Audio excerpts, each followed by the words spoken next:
ካላችሁኝ ነገ ከነገ ወዲያ ለሚወሰድ እርምጃ ያው መጀመሪያ አሁን ተቀያይሯል። በነገራችን ላይ አብይ አህመድ ደንገጡሮቹን አዝዞ ህዝብን እየደበደቡ ከቤተ ክርስቲያን የሚስምን ህዝብ ሰልፍ እንዲወጣ ያደርጋሉ።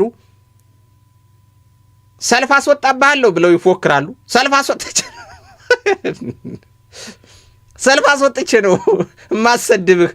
ሰልፍ አስወጥቼ አንተን በዚህ ቢጫ ቲሸርት በለበሰ ሚሊሻ ወገባ ገዳን አሰብራለሁ የሚሉ ሆነዋል እነሱ። ፋኖ ደግሞ መንግስት ሆኖ ኮራጀነን ብሎ በሚፈልግበት ሰዓት ላይ የሚፈልገውን አይነት ኦፕሬሽን እየሰራ አከርካሪያቸውን እየሰበረ ሙሉ ከተማውን እንዳያወድሙ ፋኖ ሙሉ ከተማ ውስጥ የለም። ፋኖ የለም ብለው ተረጋግተው እንዳይቀመጡ በተቀመጡ በ3 በ4ኛው ቀን መጥቶ ድምጥ ማጣቸውን ያጠፋቸዋል። በነገራችን ላይ በጣም ብዙ ሰው ፋኖ ከተማዎችን ለምን አይቆጣጠርም፣ ለምን ከተማ ገብቶ ከተሞችን አያስተዳድርም የሚል አለ። ያ በጣም ከባድ ሆኖ ወይም ከብዶ አይደለም። በመላው አማራ አሁን በአማራ ክልል ያለው የፋኖ አደረጃጀት በተመሳሳይ ሰዓት በተመሳሳይ ቅጽበት ሁሉንም ጥቃት ቢፈጽም የአብይ አህመድ ሰራዊት በአንድ ምት ያልቃል። ችግሩ ምን መሰላችሁ? ደጋግሜ ከዚህ በፊትም 2 አካባቢ ተናግሬያለሁ። የአማራ ፋኖ ክልሉን በተቆጣጠረ ቅጽበት ጎንደር የለሽ ባህር ዳር፣ ወልዲያ የለሽ ደሴ፣ ደብረ ብርሃን የለሽ ደብረ ማርቆስ በድሮን ያልቃል። አብይ አህመድ የመጨረሻ እርምጃ ብሎ ይዞት ያለው ይሄንን ነው። በድሮን ድምጥ ማጡን ያጠፋዋል አብይ አህመድ። ያለው አማራጭ መሬት ላይ ያሉ አካላት በሚያደርጉት የተጠና የትግል ታክቲክ ነው ሂደቱ እየሄደ ያለው። አብይ አህመድ ዓለም አቀፉን ማህበረሰብ ፈርቶ እንደው ይሄንን አይደበድብም በድሮን እንደዚህ አያደርግም እንደዚህ ምናምን የሚባለው ነገር እኔ አልስማማበትም። ለምንድነው አልስማማበት? አብይ አህመድ ርህራሄ ያለው የሚያስብ ዓለምን የሚፈራ የነገውን ታሪኩን እንደው ይቆሽብኛል ብሎ የሚያስብ ምናምን ፍጥረት አይደለም። ምክንያት ነው የሚፈልገው። ከተማውን ሙሉ ለሙሉ ተቆጣጠሩ በተባለች ቅጽበት ከተማውን ይመጣና በድሮን ያወድመዋል። ስለዚህ ያለው አማራጭ ሌላ ታክቲክ መከተል ነው። ዛስዋይ በሚፈልጉበት ሰዓት ጎምለል ብለው ይገባሉ። የሚችሉትን ኦፕሬሽን ሰርተው የሚችሉትን መሳሪያ ተሸክመው ያው ጋጣው ይሆናል ባዶን አስፋልት ብለው ተስተውት ይሄዳሉ። መከረኛ ንጹሃንን ይገላል። አስፋልቱ ላይ ቆሞ ሲያጓራ ይውላል። እኔ ይሄንን ታክቲክ መደገፍም አለመደገፍም የምችልበት ድል የለኝም። ምክንያቱም እኔ ወታደራዊ ልምድ ስለሌለኝ እየተፈጠሩ ያሉ ነገሮችን እንደ ሚዲያ ባለሙያ መጥቶ ከመግለጽ በዘለለ ማለት ነው። ይሄን ካልኩ በኋላ በዋናነት ግን አሁንም ደጋግሜ የምናገረው ጎበዝ አንድ የተላከልኝ መረጃ ነበር። እስኪ ለእናንተ ላንብብላችሁ። እንደው በተደጋጋሚ የሚሊሻን እንትን ከማለት ከመግደል 1000 ሚሊሻ ከመግደል አንድ የዞን አመራር ማስወገድ የተሻለ አዋጭ ነው እያልኩ ስል ነበርና በውስጥ ነው ከ5 ቀን 4 ቀን በፊት የተላከልኝን ላንብብላችሁ። ትግሉ ውጤት ያመጣ ዘንድ ጠላትንና የጠላት ደረጃቸውን አውቆ በልክ መዳኘት ተገቢ ነው ይላል።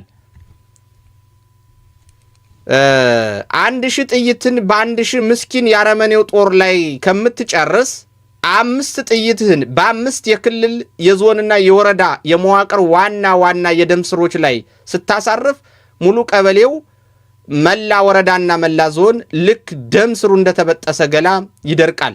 ለምሳሌ የክልል መንግስት የሚባሉት ዋና ሰዎች እና የሥርዓቱ የደም ስሮች እነዚህ ናቸው። በደንብ ስሙልኝ።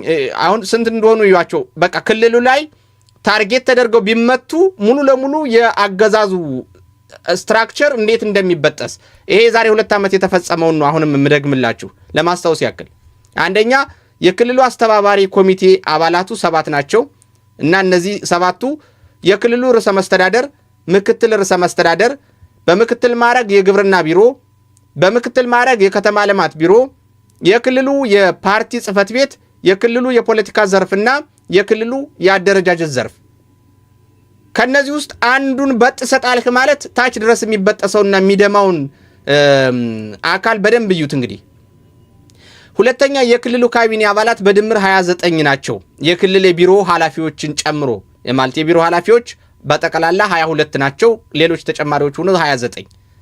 ሶስተኛ የክልል ኮሚሽነሮች 5 ናቸው። ፖሊስ ኮሚሽነሩ፣ ምክትል ኮሚሽነሩ፣ የወንጀል መከላከል ኃላፊው፣ አድማ ብተና ኃላፊና የሚሊሻ ኃላፊው። እነዚህን ታርጌት ያደረገ ምት ከመታ ምን አይነት የደም ስር እንደምትበጥስ አስብ እንግዲህ። አራተኛ የክልሉ አፈ ጉባኤ እንግዲህ ዋና አፈ ጉባኤና ምክትል አፈ ጉባኤ፣ እነዚህ ደግሞ ምክር ቤት ውስጥ አድራጊ ፈጣሪ የሆኑ አካላት ናቸው። አሁን ወደ ዞን ልምጣላችሁ።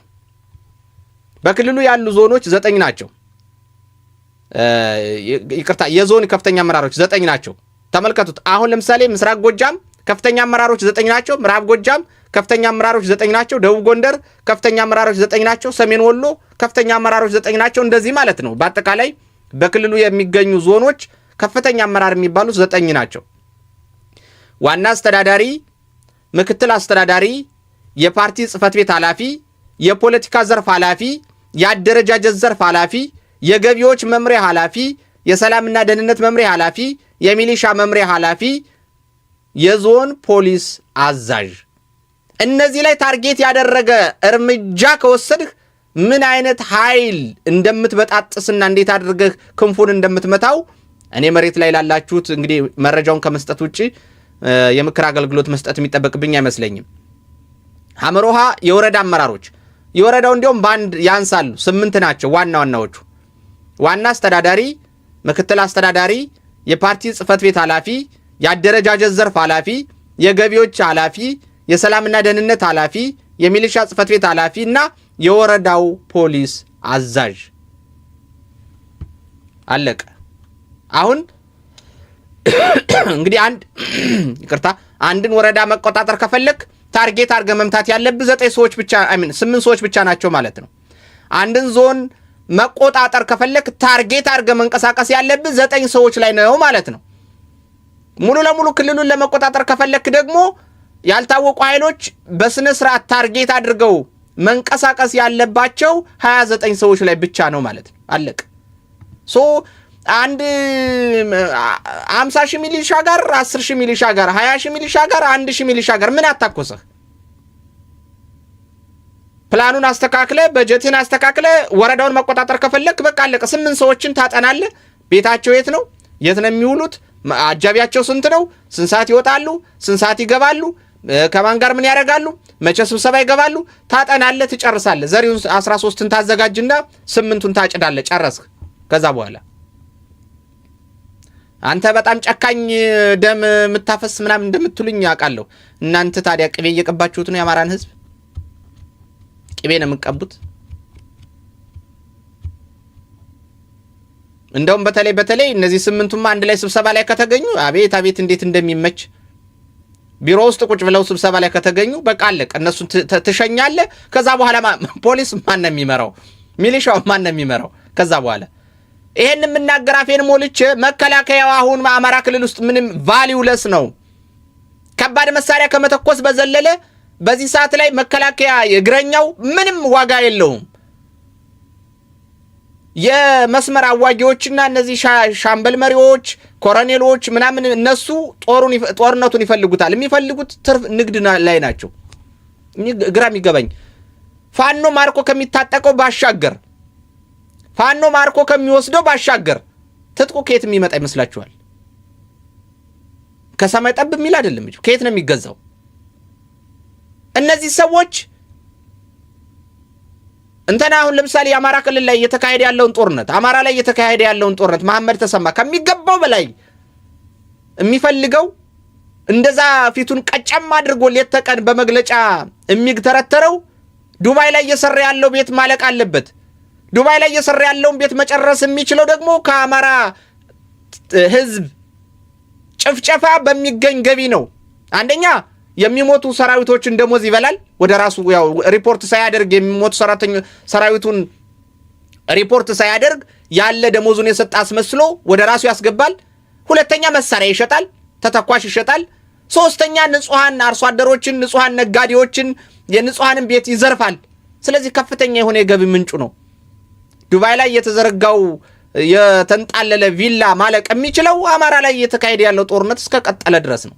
በተመሳሳይ ኮሎኔሎች፣ አዋጊዎች በአጠቃላይ ሚያዳ ላይ ያሉት አንድ እንተና በዚህ አጋጣሚ ምዕራብ ጎጃም ባለፈው እሁድ ዕለት መሰለኝ አንድ ኦፕሬሽን ተሰርቶ ነበር ቡሬ እና ህዝቡን እየደበደበ ሰላማዊ ሰልፍ ካልወጣችሁ እያለ ሲል የነበር አንድ ማን ነበር ደደቤ ነው መሰለኝ ድባቤ የሚባል ኮሎኔል እየወጣ ፋኖን ሲሳደብ ሰነበተ። በቃ 2 ቀን 3 ቀን በአሚኮ ቡሬ ሙሉ ለሙሉ ቁጥጥር ስር ስትውል 200 ሺህ ብር ጥሎን የፈረጠጠ ከቡሬ የፈረጠጠ የት ነው ያረፈ መሰላችሁ? ኮሶበር እንጅባራ ማለት ነው። 200 ሺህ ብር አንድ ኮሎኔል እንግዲህ 200 ሺህ ብር ካሽ በአጠገቡ ይዞ ነው የሚንቀሳቀሰው። ያን 200 ሺህ ብር የዘረፈው ከአማራ ህዝብ ነው። ከአማራ ባለሀብት፣ ከአማራ አርሶ አደር፣ ከአማራ እናት መቀነት ነው የቀመው። የሚገርመው ግን ጀግኖች ወደ ድምጻቸውን አጥፍተው ወደ ከተማ ገብተው ያን ሁሉ ሚሊሻ ሲያቀምሱት እሱ ፈረጠጠ። እንኳን ሌላ ነገር ሊይዝ ይቅርና ካሹንም ጥሎት ነው የፈረጠጠው። እና ይሄ አማራ ላይ እየተደረገ ያለው ጦርነት ለአብይ አህመድ የጦር መኮንኖች ወይም ጀነራሎችም ሆነ ኮሎኔሎች ወይም ሻለቃዎች ሻምበል መሪዎች ምናምን ከፍተኛ የሆነ የገቢ ምንጫቸው ነው። እኛም ደግሞ በጅምላ ነው መከላከያውን የአማራ ጠላት አድርገን ፈርጀን በጅምላ ነው የምንጠላው። ፕሮፓጋንዳውንም የምንሰራው በጅምላ ነው እንጂ ነጣጥለን እግረኛው ምንም እየተጠቀመ እንዳልሆነ አዋጊዎች ግን ምን አይነት ጥቅም እንዳላቸው በዝርዝር ነጣጥለን ፕሮፓጋንዳውን በትክክል ብንሰራው ኖሮ አንድም እግረኛ አይቀርም ነበር።